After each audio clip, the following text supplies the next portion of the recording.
প্রিয় দর্শক, আপনারা স্ক্রিনে দেখতে পাচ্ছেন সেই বিশাল বিশাল মাছ। এখানে কিন্তু নানান রকম মাছ রয়েছে। এই মাছগুলো কিন্তু ক্যামেরাতে ছোট দেখা গেলেও বাস্তবে কিন্তু অনেক বড়। আমরা যখন ভিডিও করছিলাম তখন কিন্তু মাছগুলো অনেক বড় বড় দেখা যাচ্ছিল।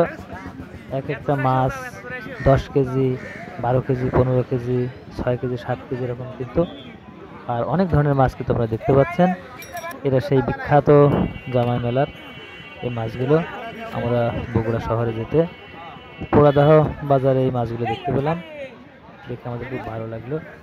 এই জন্য আমরা মোটরসাইকেলে যাচ্ছিলাম, গাড়িটা থামিয়ে আমরা এই মাছগুলো দেখছি এবং ভিডিও করছি। আশা করি আপনাদের ভালো লাগবে। আসলে আমাদের বাড়ি কুষ্টিয়াতে, এই জন্য এত বড় মাছের হাট, মানে বাজার এর আগে দেখা হয়নি। একসঙ্গে এত মাছ এবং এত বড় বড় মাছ আমার দেখে খুব ভালো লেগেছে। এখানে আপনারা দেখতে পাচ্ছেন যে ব্রিগেড রয়েছে। ব্রিগেড মাছটাই আপনারা সবচেয়ে বেশি এখানে আছে। এছাড়াও আপনারা এখানে পাঙ্গাস দেখতে পাবেন।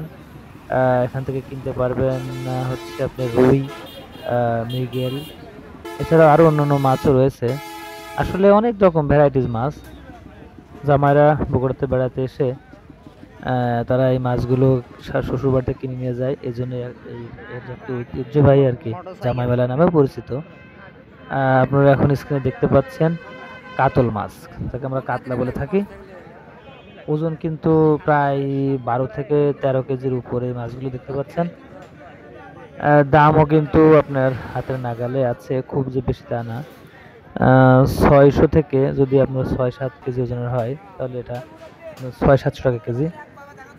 আর যদি 10 থেকে 15 কেজির উপরে যায় তাহলে 1200, 1300, 1400, 1800, 2000 টাকা পর্যন্ত কিন্তু আপনার কেজি আছে। যাই হোক, মাছগুলো কিন্তু খুবই তরতাজা। এখানে সকাল থেকে কিন্তু অনেক মানুষ কিন্তু মাছ নিয়ে এসেছেন বিক্রি করার জন্য। এখনো কিন্তু ক্রেতার সমাগম সেরকম হয়নি, তবে বেলা বাড়ার সাথে সাথে আরো ক্রেতারা বাড়বে এবং ক্রেতার হাঁক ডাকে মুখরিত হয়ে যাবে এই বাজার। এবং জামাইরা আসবে, তারা কিন্তু শ্বশুর বাড়িতে এই মাছগুলো কিনে নিয়ে যাবে এবং সবাই মিলে কিন্তু এই মাছগুলো মজা করে খাবে। আপনারা যদি কেউ বগুড়া জামাই হয়ে থাকেন তাহলে অবশ্যই বেড়াতে আসবেন এবং এই মাছগুলো কিনে শ্বশুর বাড়িতে সবাইকে নিয়ে মজা করে খাবেন। বন্ধুরা, মাছের হাট থেকে এখানে বিদায় নিচ্ছি। সবাই ভালো থাকবেন। আল্লাহ হাফেজ।